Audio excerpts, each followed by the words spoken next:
This is KTVO's Good Morning Heartland. Welcome back. It's summertime, and that means the heat is turning up. Well, not this week, but you do get the point.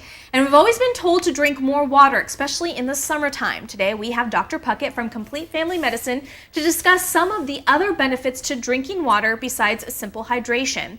How are you doing today? Doing well, thank you. So tell us the unforgotten benefits to drinking water.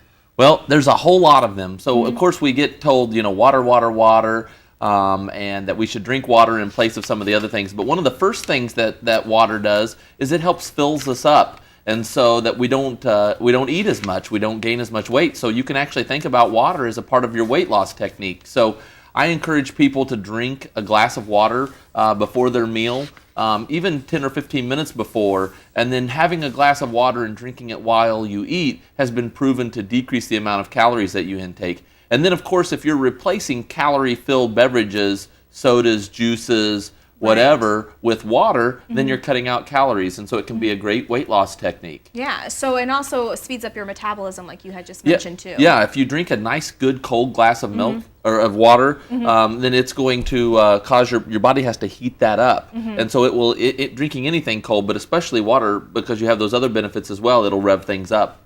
What about your energy? I hear that it helps boost your energy and gives you a little oomph. It does. Whenever we get dehydrated, our blood changes, and so it becomes more thick, it becomes more sluggish, it doesn't carry oxygen as well, and we get tired. So keeping a glass of water on your desk and just sipping on it throughout the day is a great way to help kind of boost your energy.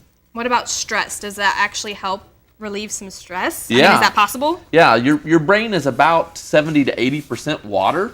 And so it's one of the first places that suffers from some dehydration. And so keeping the water in helps keep your brain full, it helps keep your brain functioning, and allows for all of those synapses in your brain to function in the way that they're supposed to, and can help decrease the stress, absolutely. All right. Now, what about drinking water when it comes to like skincare? I know that my mom used to always tell me, well, Ella, if you want your skin to clear up, drink more water. Is that true? That's true. As toxins build up in our body, they can elicit themselves in our skin. And so drinking lots of water and having those leave in the urine can be a way to help with our skin. Also, whenever we become more dehydrated, our wrinkles exaggerate. Other things in our skin, the cells are dehydrated, they're shriveled up, and so that can exaggerate what's already there. So drinking plenty of water helps keep each of those cells plump full, and can actually decrease and increase your skin glow. All right. Now, what about kidney stones? Does that help? I know that in the summertime, for some odd reason, I'm sure there is a correlation with summer temperatures and kidney stones. Can water help with that? Yeah. Kidney stones are a reflection of things in our urine that get too concentrated, and when they get too concentrated, in some people, they kind of stick together and cause that kidney stone. And so drinking lots of water helps keep those chemicals flushed out so that they can't form stones. We actually think that as we've seen stones rise, more than anything, it's just a matter of that all kids, adults have been in a state of dehydration. And so certainly if you've had kidney stones before, drinking more water can be beneficial. All right. Now, how do we know if we're getting and drinking enough water? I know that some say 8 glasses of water, some say 32 ounces. What is the recommended dosage? I don't know. Right. Intake? That's the word, right. Intake. Sure. It varies from individual to individual and how busy you are, how hard you're working, those sorts of things. But really, following your thirst is a pretty good way to monitor your intake. And then even more accurately is making sure that you're keeping your urine a very light yellow. So if you're seeing that after you go to the restroom that your urine is more concentrated, that is a good sign that you need to be drinking more. Okay, sounds good. Now the question is it possible to drink too much water?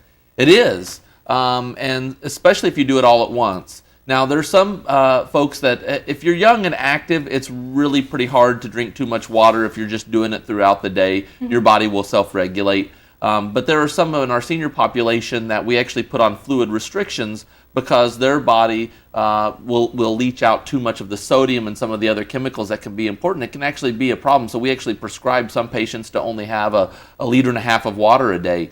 But where we see it in the younger folks more is with certain hazing rituals with fraternities and such, and where it's the chug, chug, chug, all the water Right. competition. We probably remember the contest that made the national news a few years ago whenever they were when the Wii came out and they were encouraging people to drink and who could drink the most and then not go to the bathroom, and then a lady ended up dying from that. Right. So water intoxication causes a shift in those same chemicals. It causes for our brain to swell and get out of whack, and it can become a life-threatening deal. But just follow your thirst and make sure that you're getting plenty of intake. And as long as you're going to the bathroom several times a day and it's a nice light yellow, then you're in good shape. All right. And finally, because I know we are running out of time, really quickly, what about like flavored water? Is that okay? Do you recommend that? I know that they have little packets where you can buy flavored water. Is that okay? Well, it's regular water is certainly going to be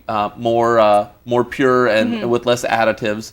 But certainly those calorie-free Propel waters and the add-ins that we do are way better than juices, sodas, other things that are so calorie-laden. But I still would reach for that good old glass of just regular cold water anytime that you can. All right. Well, thank you so much, Dr. Puckett. What we'll do is we'll post everything on our website at heartlandconnection.com, and we'll also link up Dr. Puckett's information with Complete Family Medicine, and we'll be right back.